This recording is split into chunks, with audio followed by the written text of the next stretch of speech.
The Ducks rise to the occasion again. Penn State loses a big game again. The Ducks seem headed to another Big Ten title. Is there any hope for James Franklin and Penn State? Locked On Big Ten starts right now.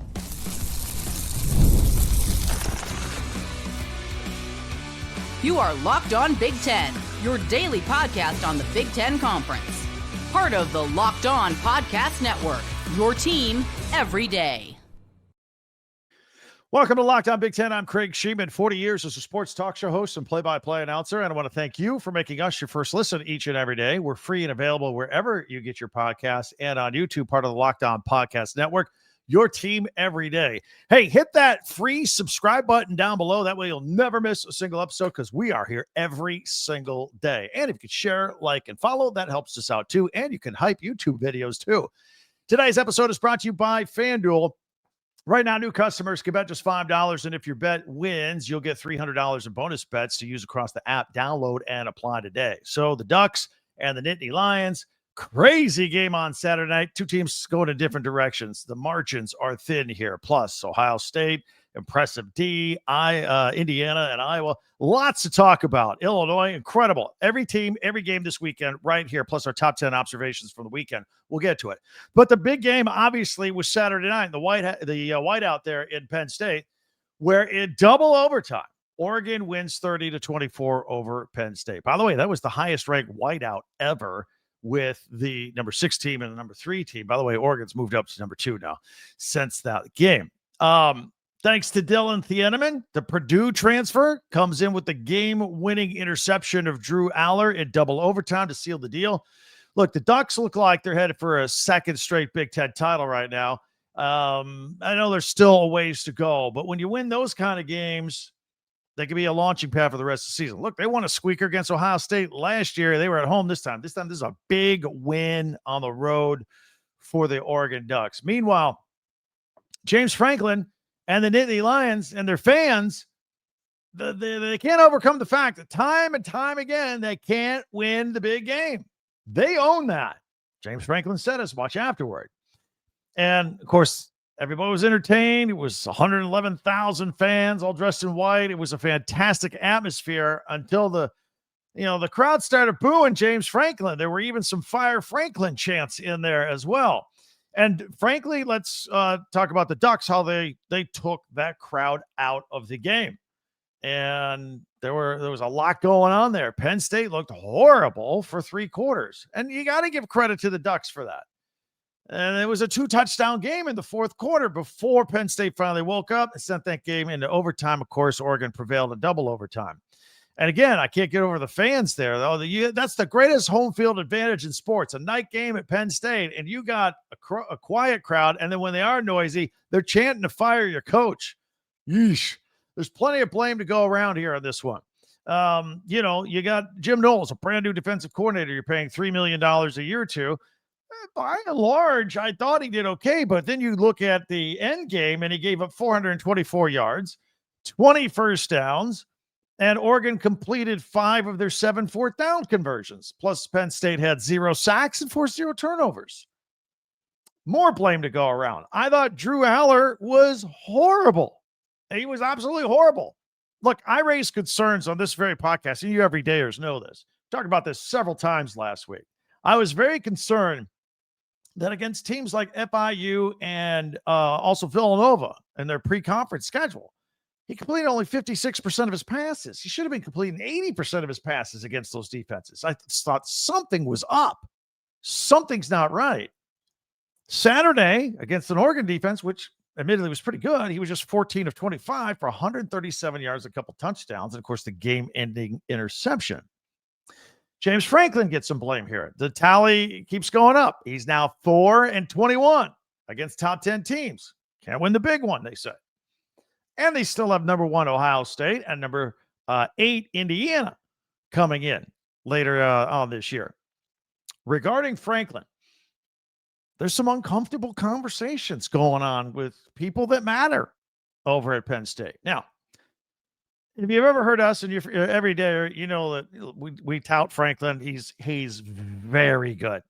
He's very good. He's been too good for too long to get rid of him just for not winning championships.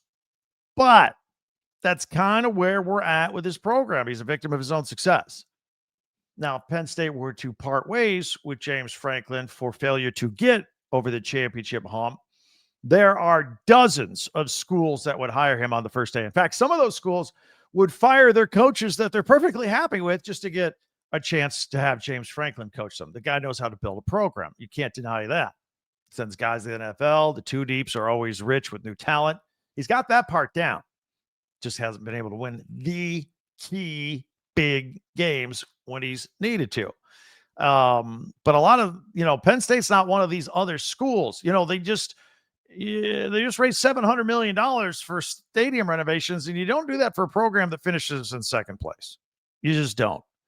And I think there's some uncomfortable conversations going on. We're going to probably talk about this more in tomorrow's podcast on Lockdown Big Ten. So spread the word. Afterward, he said all the right things, that he takes the blame. He understands the ramifications of losses like this. He said it before. He's always been stand up and always said the right things about it. At what point do the fans go, all right, we've heard this before, nothing's changed? And, again, unfair to James Franklin, but that's where this program is at right now. It feels like anything less than a Big Ten championship, let alone a national championship. It seems like we're closer to the end of the tenure for him at Penn State than ever. Do you agree? I'd like to hear from you. Meanwhile, Oregon, they've won an FBS leading 23 consecutive regular season games. They're now 12-0 in this brand new Big Ten conference of theirs. They're doing pretty well. Haven't lost a Big Ten game yet since joining the conference. And now Dante Moore, their quarterback, is in the Heisman conversation. He threw for 248 yards, 3 touchdowns, and no picks. I thought he looked great on Saturday night. Also ran for 35 yards. And for all the preseason hype that Drew Allar received for possibly either winning the Heisman or being a top pick in the NFL draft in 2026, Dante Moore throws a way prettier ball. He does. He got zip on his passes. He looks like a way better passer than Drew Allar. So while we looked at Penn State's tough games on their schedule, like I mentioned, Ohio State, Indiana still coming out. Oregon's got a bye before they take on 8th-ranked Indiana at Autzen Stadium. So that's in 2 weekends. That's going to be the big one there. Speaking of the Hoosiers, Curt Cignetti's team got a lot of attention after beating then number 9 Illinois 63-10 last week. Then they rolled into Iowa, and they got Iowa'd, if you know what I mean. Iowa made Indiana play Iowa's game, ground that thing to a halt, low-scoring defensive battlefield position. Iowa controlled most of that game. It was tied, or they had the lead for the majority of it. In fact, they had a chance to break a 13-13 tie with 2 minutes to go. They missed a 42-yard field goal. And then IU's Fernando Mendoza, who we were talking about the Heisman with the week before for his performance against Illinois, he found Elijah Surratt on a 49-yard catch and run for a touchdown with 1:28 to go. And Surratt had 6 catches for 132 yards on the day. IU came into the game ranked number 2 in the country in total offense, and they were held to 337 yards. And Mendoza, he did throw 2 touchdowns, and there were a couple of field goals. Indiana wins 20-15. You're like, wait a minute, 13-13. How they would? There was a 2-point safety at the end of the ball game. Let's talk about that for just a second. We're going to follow up on this later on. Fernando Mendoza was trying to round the clock. The Hoosiers were in victory formation, but Iowa had 3 timeouts. Indiana got the ball with 17 seconds ago, and so Iowa was calling the timeouts. So they wanted, if they're going to just take a knee, they want to force Indiana to punt or make a mistake.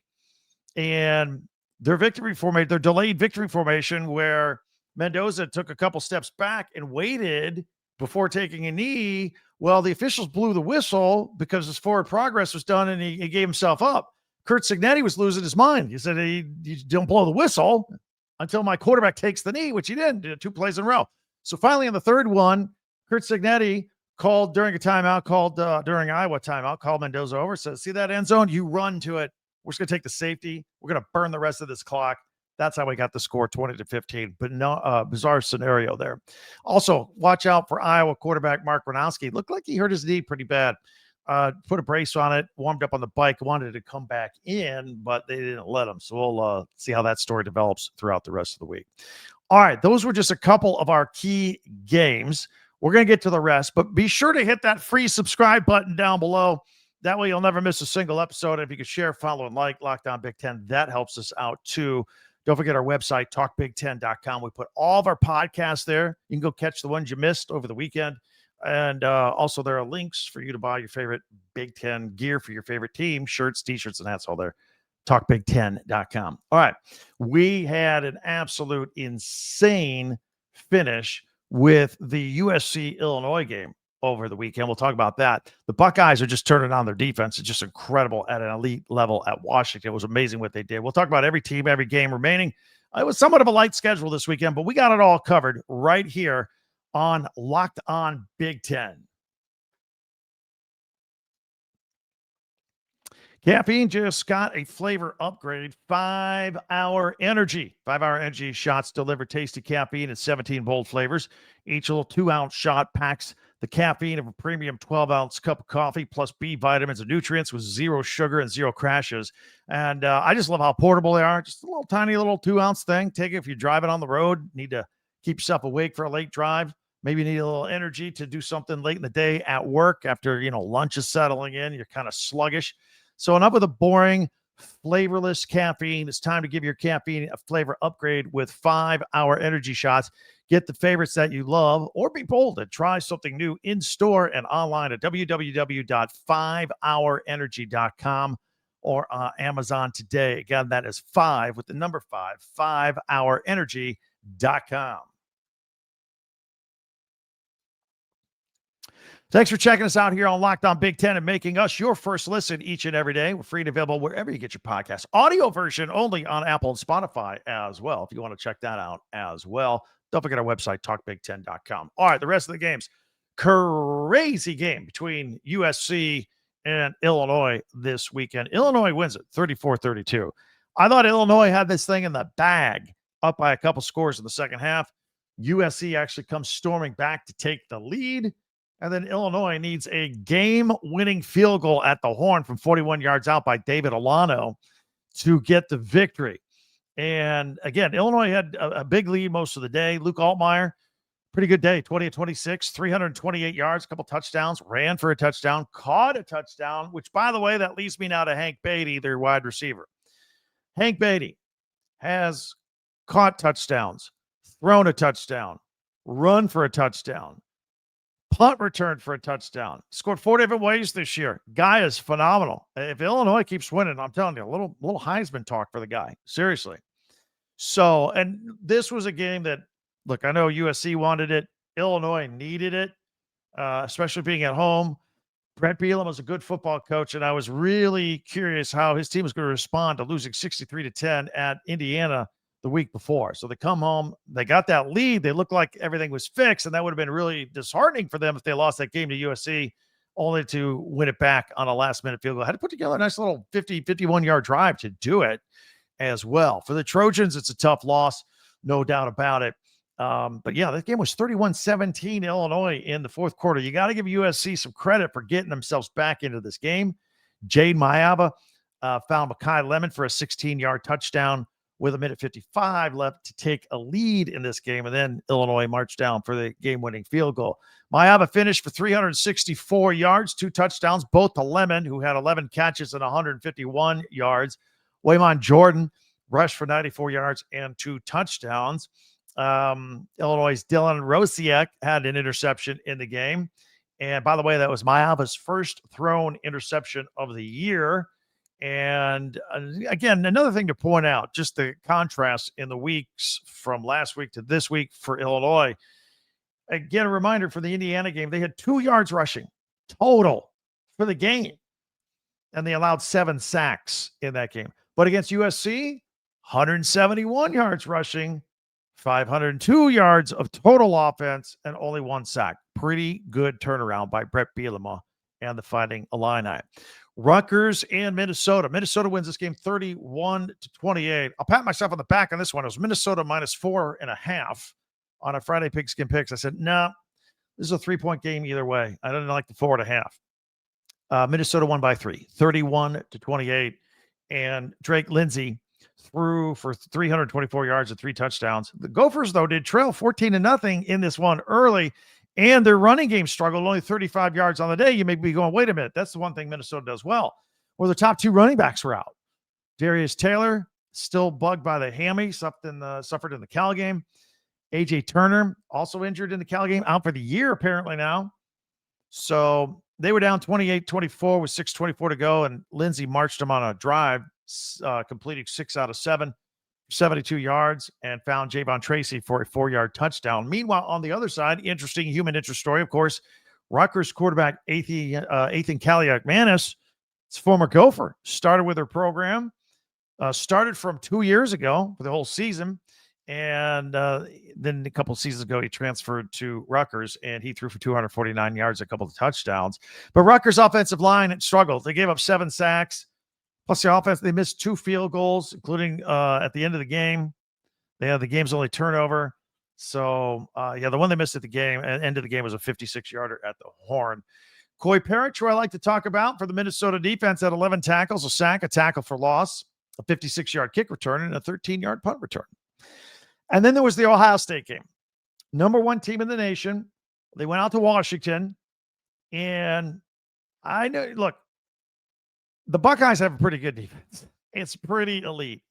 Washington's been putting up a lot of points this year. A lot. And they have a lot of weapons. They did not score a touchdown in this game. Now, Washington did have the lead late in the second quarter. It was a 3-0 game. And nothing was going on. So, for about 29 minutes, nobody scored a touchdown. It was 3-0. And then Julian Sayin for Ohio State, they found Jeremiah Smith for an 18-yard touchdown pass with 1:08 to go and a half for a 7-3 lead, and they never looked back. Kept adding with some touchdowns and some field goals and kept adding to the tally. Ohio State opened up the third quarter there with 14-play, 75-yard drive. Took about 8 minutes. And C.J. Donaldson from 1 yard out made it 14-3. Washington kicked a field goal to make it 14-6. That was it. That's all their scoring for the day.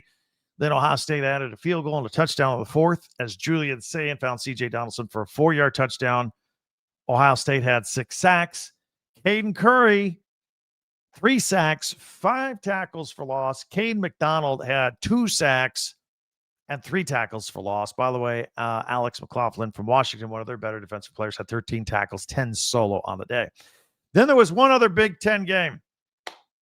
UCLA, used to its big old huge historic Rose Bowl, went to Northwestern, playing in the temporary aluminum bleachered, it's their soccer and Rutgers and their rugby field turned into a football stadium, temporary, while their main stadium is being built. It'll be ready next year. So Northwestern goes out to a 17-0 lead against a UCLA team that had just fired Deshaun Foster. This is Tim Skipper's debut as an interim head coach. Caleb Kumalapi had 27 carries, 119 yards. It was his first 100-yard game. Cam Porter's out for the year for Northwestern. Preston Stone threw for 115 yards and a touchdown, and Griffin Wild had 7 catches for 98 yards and a touchdown. As I mentioned, Northwestern scored on its first 3 drives to make it 17-0. Then UCLA tried to climb back in. That's kind of what they do. UCLA gets off these really slow starts. They fall behind. They try to get back into these games. UCLA has never led so far this year at any game. But Nico threw for 180 and rushed for a team high 65 yards in this one. And another tough break for UCLA. So there you have it. A smaller schedule this weekend. A lot of teams with bye weeks. Every team, every game. I would love your reaction to any of them. Hit me up in the comment section. I would love to hear you on all that. If you are new, we always close out with a big feature every week that everybody enjoys. So Mondays, today, we'll do my top 10 Big Ten observations from the weekend. I'll share them with you. We'll see if your favorite player or team made the list. Tomorrow, Tuesdays, we always do Tuesday tweets. So send us a tweet or on X at Talk Big Ten. If it's good, I'll put it on tomorrow. Catch it. Wednesdays, we power rank stuff. This time of year, we'll power rank the standings. We'll see if there's any movers and shakers 1 through 18. Thursdays, we look at the Big Ten Network and their schedule, and we pull out the Big Ten Classics for the weekend, plus their live games that you'll know when they air over there. And then on Fridays, we make our pigskin picks. Everything's on the record. And when I'm right, like I was with that Minnesota Rutgers game, you're going to hear about it from me. Yeah. Pat myself on the back just a little bit with all that. All right. So we'll have our top 10 Big Ten observations for the weekend. Crazy weekend. That's coming up next here on Locked On Big Ten. One of the tools that make a huge difference for business owners is Quo. Quo, Q-U-O, formerly Open Phone. That's the same great phone business system that you've heard me talk about here before. It just has a new name, Quo. So here's why it matters. Every missed call is money left on the table for a business, and every customer conversation counts. And you need a phone system that keeps you connected 24/7. How many of you business owners out there have your personal phone and then your work phone? You're tired of carrying two phones around. This will help solve that problem. Quo is the #1 business phone system that streamlines customer communications. It works right through an app on your phone or computer. So no more carrying the two phones or relying on a landline. Whether you're a solo operator, juggling everything, or part of a larger team, you can all work together through the same system. That way, whoever, whether you or who's on call, whoever, nobody misses any customer calls. See why over 90,000 businesses trust Quo, again, formerly Open Phone. Get started for free. Get 20% off your first 6 months at quo.com/lockedoncollege. That's Quo, QUO.com/lockedoncollege. And if you've got existing numbers with another service, Quo will port them in at no extra charge. Quo, no missed calls, no missed customers. You love the excitement of watching games. How about if you got a little something on it with FanDuel? Right in the middle of the NFL season here, jump in the action with FanDuel. Right now, new customers can bet just $5, and if your bet wins, you'll get $300 in bonus bets to use across the app. The app is very easy to use, whether you want to find schedules, future schedules, point spreads, totals, player props, futures, parlay them all together. It's all very easy with FanDuel and their app. So are you ready to play? Download the FanDuel app now by visiting FanDuel.com and get started. That's FanDuel.com and place your first $5 bet at FanDuel. All right, it is time now to take a look at my top 10 Big Ten observations from the weekend. So I'm going to put them on screen. If you're audio only on Apple or Spotify, no problem. I'll just describe it's just a list 1 through 10. We'll start at 10 and work our way up. These are loosely ranked, but these are my top 10 observations from the weekend. So let's take a look at these here. And try to put that back on the screen there. Okay, there we go. So number 10 on the list, I want to give a shout out to Minnesota's Drake Lindsey, who threw for 324 yards and 3 touchdowns. Again, really no running backs with all the injuries, and he found himself down 14-0 against Rutgers, was able to lead his team back for PJ Fleck and get the victory. So I want to give him a shout out. That was a pretty good performance by Drake Lindsey. Elsewhere on the list, Fernando Mendoza and his safety for the Indiana Hoosiers. Again, I explained this earlier in the podcast, how they just needed to burn clock, and they couldn't just take a knee. Iowa had timeouts, so Curt Cignetti said, all right, just run toward the end zone. Now, this is 40 yards away. So it really killed his rushing total by subtracting 40 yards. They get the safety. They win 20-15. And he actually apologized for wrecking people's bets, because I believe he was aware that the line was 6.5. That's a bad beat, right? All right, Fernando Mendoza with the safety at number 9 for the Indiana win. Elsewhere, we got Matt Patricia, the defensive coordinator for Ohio State. Again, I'm impressed. We all should be going in there and coming off a bye and holding Washington to 2 field goals. Washington had a stretch where they went several games without punting. I think they scored on like 18 drives in a row over a couple games. The number isn't exact, but it was around that much. No touchdowns. Matt Patricia's got the Buckeyes defense dialed in at about 5.5 points per game. It's pretty good. It's pretty awesome, actually. Elsewhere, speaking of Ohio State, Caden Curry, with his performance against Washington, had 3 sacks and 5 tackles for loss. You know, we love defensive stats, and we can throw them in here. Always impressed by that side of the ball. But back to offense here, because I'm going to mention Illinois' Hank Beatty, who, as I told you, has now thrown for a touchdown, run for a touchdown, caught a touchdown, and had a punt return for a touchdown this year. Scored 4 different ways. Maybe you could find a way to get a safety or kick a field goal. You can find new ways to score. I don't know. Sticking with Illinois, David Allar, that took a lot of guts. A 41-yard game winner as the clock goes 0 to beat USC for the Fighting Illini. That was big. That was a big kick by him. He makes our top 10 as well. Also, the Illinois offense, again, with their woeful performance 2 weeks ago against Indiana, where they only had 2 yards rushing and allowed 7 sacks. They come back, only allow 1 sack, 171 yards rushing. So 169 more yards rushing against USC than they got against Indiana, and 502 yards of total offense. Brett Bielema's got to be feeling a lot better about things right now for the Fighting Illini than he did a week ago for sure. A week's worth of what I'm sure were very difficult and unhappy practices paid off for them. And almost slipped away too. Also on our list, our top 10 Big Ten observations. Indiana's Elijah Surratt. Waffle House opened 24/7. That's right. He had a 49-yarder, the catch and run, broke the tackle, and scored for the Hoosiers in the waning minute and beat Iowa. That was impressive. Fernando Mendoza, again, for his making that pass. I mentioned him earlier. And actually, I did want to also put in here Penn State's whiteout at number 2 as well. That crowd was great, 111,000 people. But then closing it out with Oregon's Dillon Thieneman with the interception for the Oregon Ducks, the Purdue transfer.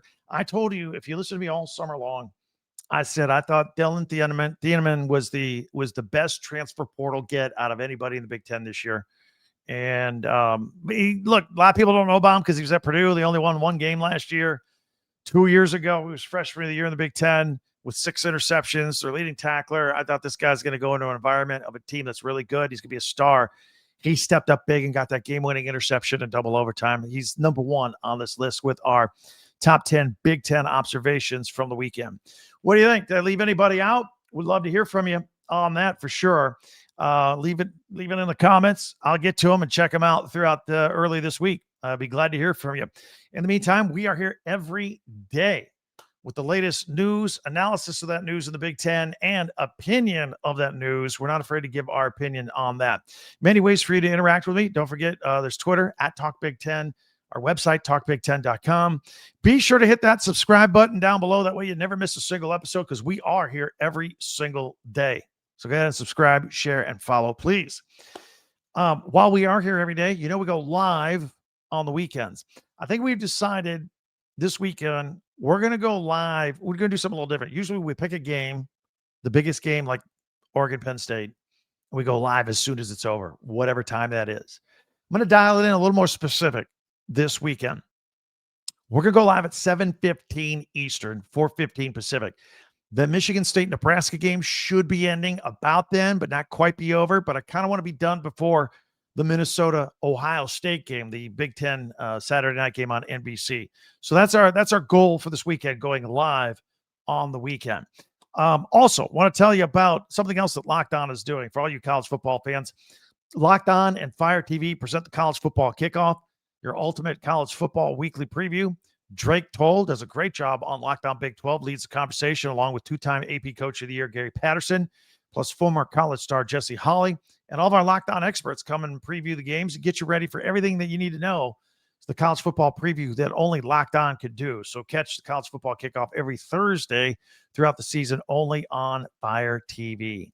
That'll do it for us. Another Monday in the books. Don't forget Tuesday tweets tomorrow, plus all the latest news. We're going to look more into James Franklin's situation at Penn State here. Got to start winning some big games. We'll talk about that.